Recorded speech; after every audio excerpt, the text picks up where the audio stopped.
Welcome to this episode of Wiki Walks, a short podcast devoted to some of the more intriguing and, who knew, articles that you can run across in the weird world of Wikipedia. I'm your host, Chris Grismer. Well, hey there, listeners. Welcome to Philosophy Friday. It's a new thing I just made up, and it's probably just going to be for this one episode. If you watched WandaVision recently, you might already be familiar with the concept of the Ship of Theseus. But I swears it's way older than Stan Lee himself. But this paradox is an age-old question that drives at the heart of what makes a thing, and what makes us. It may predate him, but the ancient Greek historian Plutarch was the first to write this intriguing thought exercise down. It's called the Theseus paradox, or the Ship of Theseus. A hero of Greek mythology and the supposed founder of Athens, Theseus is said to have won a number of naval battles and defeated several monsters, including the Minotaur. Plutarch's recording of the memorial set up to honor this epic founder has had great thinkers scratching their heads for millennia ever since. The ship wherein Theseus and the youth of Athens returned had 30 oars, and was preserved by the Athenians, down even to the time of Demetrius Phalereus. For they took away the old planks as they decayed, putting in new and stronger timber in their place, insomuch that this ship has become a standing example among the philosophers.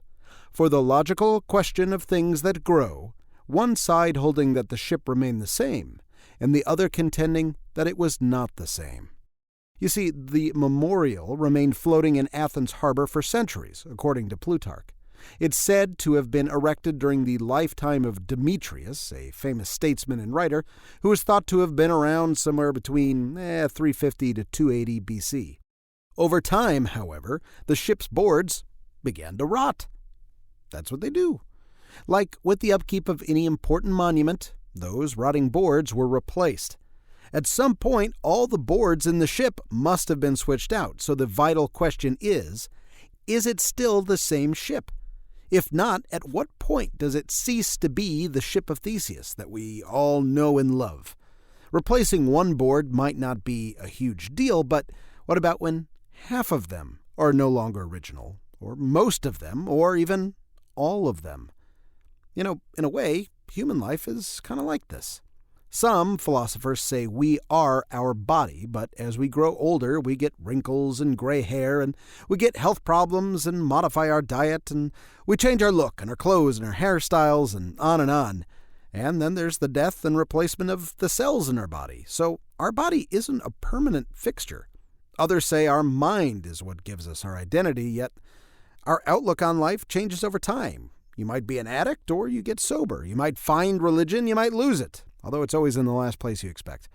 Just as maybe we become jaded, or maybe you all of a sudden embrace some optimism. There are those who say our title, occupation, position, responsibilities, that's what gives us identity, and, we might have different friends or even a different spouse. New family comes and goes. Our children will grow up and move along, and our career won't stay the same either. People generally change careers 5 to 7 times and average about 12 jobs. Now, that's impressive considering how much of our identity is wrapped up in our careers, but we might move to another city or even the other side of the world for all we know, but with all these changes, are we really the same person throughout? If not, which version is the real you? Is there one? There are a lot of different ways to answer, and nobody really agrees. Some philosophers say that changing just one plank of that ship alters it irrevocably. Others say if at least one original is still left, it's the real deal. Then there are those who say that the monument remains Theseus's ship throughout, no matter what. Try as they might, it's hard to pin down exactly why a gradual change is okay, while a sudden one feels unacceptable. Consider how shocking it is when somebody has an accident, say head trauma, and they wake up a completely different person.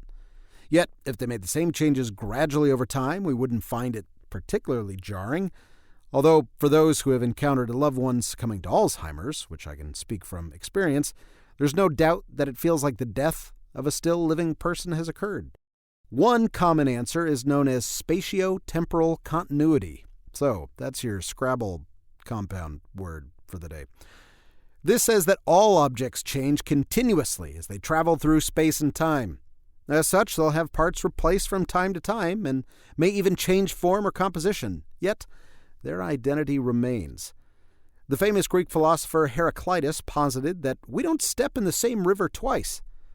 Everything is constantly changing, though we're not likely to notice.